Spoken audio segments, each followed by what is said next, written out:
Here's a question. Do you believe in ghosts? Have you ever had a close encounter with a Bigfoot, wolfman, dogman, maybe a close encounter with an alien, a little green alien, or maybe even the predator type alien? How about somebody with superhuman powers? Have you ever met anybody who can read palms, tell you your future? These are all superhuman abilities. And maybe you don't believe in any of that stuff, but maybe that's because it's never happened to you. I'm glad you're here, and I'll tell you why. This is Talk About Strange, a non-judgmental platform where people get to send in these incredible stories of things that have happened in their personal lives to share with you. And I welcome you to join me as I share these incredible stories. And if you enjoy these stories, please don't forget to hit that like button, subscribe to the channel, and ring that notification so you don't miss out on the next incredible story that we have coming. So, without any further ado, let's get started. Hello, thank you for joining me here today. I appreciate it. This next story comes in from Carl Davis. Thank you for sending this in to us, Carl. I really appreciate it. I think everybody's going to enjoy it. I've read this story over a couple of times. I even shot it once, and I forgot to use this camera, so I'm going to reshoot it. And now that things are coming together, I'm getting my files worked out, so things are working a little bit better now. Anyway, I'm going to get right on to this story. And, but first I wanted to show you, I had some special guests that showed up in my backyard. I was outside just trying to relax and have a cup of coffee. And these guys just showed up, I don't know, out of nowhere. But, you know, we had a really good time. Later on, we had a little cookout, and I did put my dogs away. It had nothing to do with them, I promise. No, I'm just kidding. Anyway, that came in from our good friend Pam. Pam, thank you for sending that in. That was kind of neat. All right, so let's get back to what we were doing here and share this story. Now, as you guys might already know, Carl Davis has a channel of his own, or channels of his own, The Cryptid Roost, Mysterious Shadow Realm, and Carl D Reactions. So I'll put those links in the description. If you guys want to go right to the description, check them out, and maybe you can watch some of his videos and listen to some of his stories and enjoy yourself. I know he does a really great job. I've been there myself, so check that out. All right. Like I said, I appreciate him sending this in to us. So let's get started with this. Here we go. As I mentioned in the comments, Alien Peepin' Tom, I have a ghostly story for you. Feel free to write in any parts as necessary, as I sometimes do waffle. I have attached a photo of the property taken from Google Street Maps. I forgot exactly which house we lived in at that time, but I do believe it was either number 3 or 5. Okay. This is a supernatural account that took place many years ago, way back in the early 70s when I was just a little nipper. I will be 45 plus 8 next month. I don't acknowledge it the other way, as I don't look or feel that old. Laughed my ass off. He said LMAO. I'm just going to call it what it was. Yes, I am that old. Ha, ha, ha. Well, I got a couple years on you, buddy. So, all right. First off, let me lay out the foundation for you. I was around 3, maybe 4 years old at the time. At this time, my parents had divorced maybe a year prior. I lived with my younger brother. We have a woodpecker.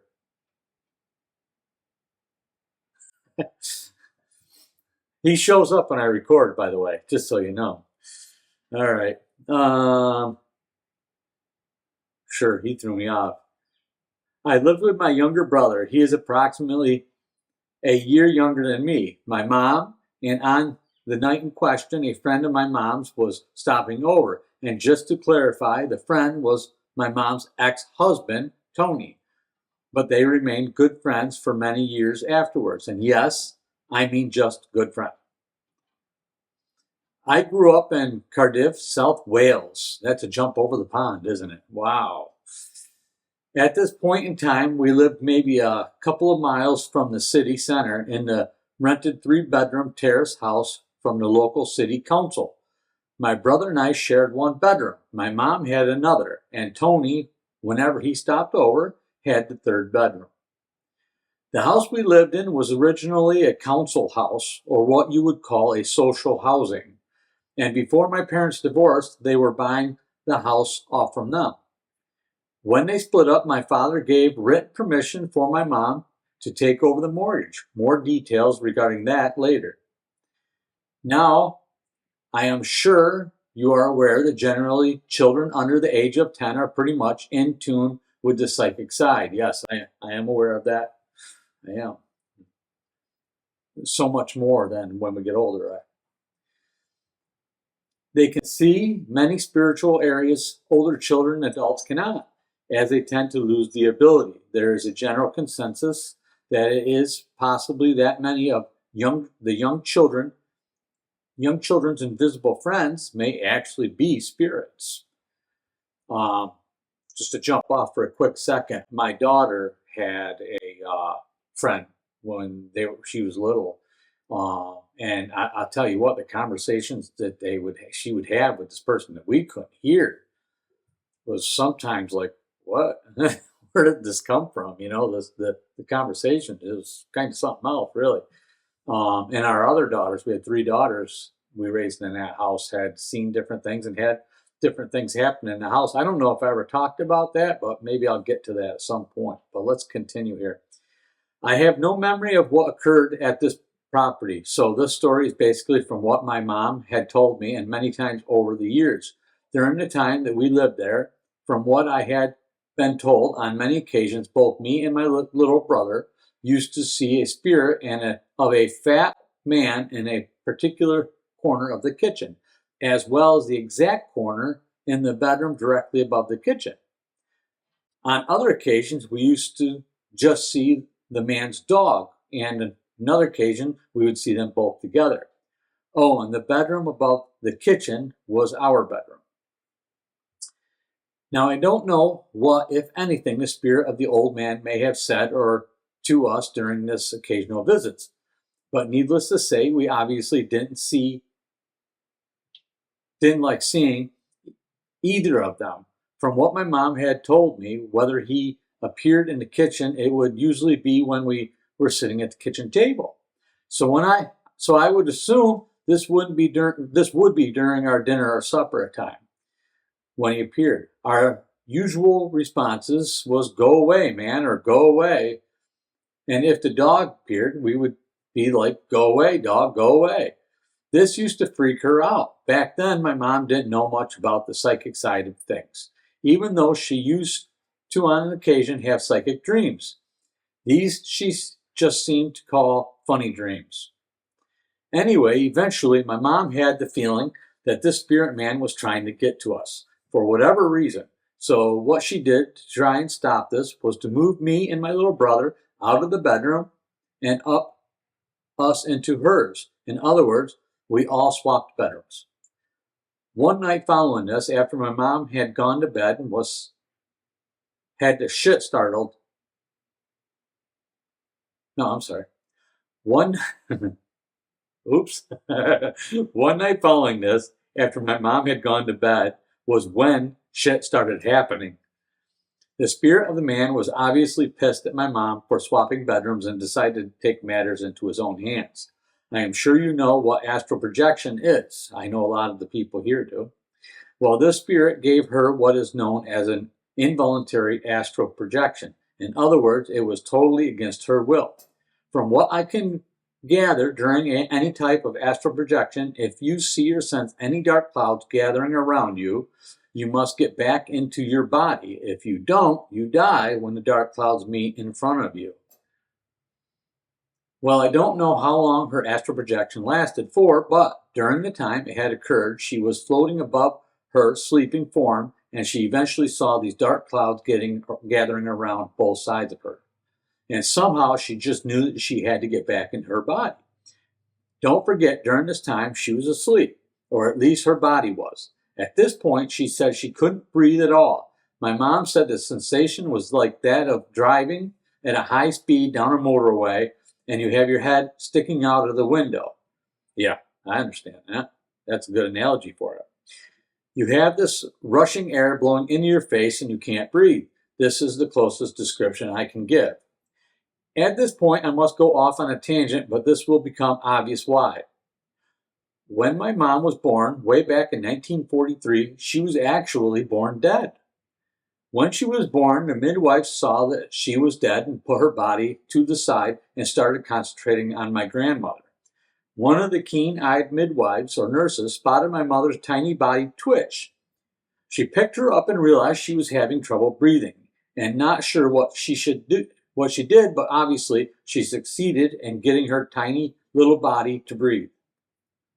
Lucky for you. I mean, that's really good that she noticed that. I imagine a lot happened back in those days when people, just didn't live through things that were probably quite easy to take care of. I say back then. I mean, we're not talking Western time, but still, things were different. Where was I? All right. Right back to the story. My mom has stated that whilst in this involuntary, whilst. All right, my mom stated that whilst in this involuntary astral projection, she did look down at her body and her body was curled up in fetal position. She also stated that she couldn't breathe at all. She believes that during this time, the spirit was aiming to try and kill her or at the very least attack her. The spirit basically put her back into the time of her birth. Literally, it was like saying you survived your birth, but you will not survive this time. Anyway, of course, at this point, she was totally panicking because, one, she couldn't breathe. Also, two, the dark clouds were getting closer and closer to meeting. She said she was trying all sorts of things to try to breathe and nothing worked. For whatever reason, she started blowing raspberries, sound effect. And thankfully, this worked. During that time that she started to breathe, her spirit, essence, soul, whatever you want to call it, jumped back into her body. She then woke up and was in an awful state. Tony came rushing into the bedroom as he was woken up, hearing her moaning and groaning and thrashing about in her sleep. I think that maybe he thought she was having a real bad nightmare. By all accounts, from Tony had said, she was deadly pale and looked totally terrified. We promptly gathered up our belongings to move out. Temporarily, we went to stay with Tony's sister, Sheila. She lived nearby. She had been staying at Sheila's for a few weeks, and my mom had contacted the council about getting a new property, explaining just how badly it was haunted. But they wouldn't believe her. The council wouldn't give her another house because as they deemed it, she had made herself homeless. This was regardless that she had two small toddlers too. My mom decided to take the case to court. Now, regarding the mortgage, at this time, women were not allowed to buy houses of their own. Remember, this was the early mid-70s. Prior to her divorce, my parents were originally buying this house from the council following the divorce. My father gave her written consent for my mom to take the whole mortgage. Tony also was willing to grant her for her as he was working and had a very good job. But this was rejected from this point onwards. They allowed us to stay there and just charged us rent. Anyway, now we had moved out. The council wanted to take the house back because, as I said previously, we had made ourselves intentionally homeless as far as they were concerned. Thankfully, during this court case, the judge was on my mom's side. He was obviously disgusted with how the whole council acted, especially seeing that she had two small children. Mom told the judge about all the going on in the house and what he eventually culminated in why she moved out. The manager of the council housing department was also present in the court, and the judge tore him a new one about the council's actions. He told him that he wants her and that my mom, He told him that he wants to hear that my mom was to receive a new house within months' time, and if she wasn't, he will be dragging him back to his department into court, him and his department into court, and it will not go well for them. He then turned to my mom and told her to go straight from the court and go to the council's office. After this, she did that, and the manager walked into the counsel's office a few minutes behind her and took my mom into the office and sorted out the paperwork. Approximately 2 weeks later, he contacted my mom and asked her to come for a drive with him, but really wouldn't say much more than that. After maybe 10 or 15-minute drive, he drove into an estate where she wasn't familiar with. This was out of the suburbs. They went into a house that was currently being redecorated by a workman.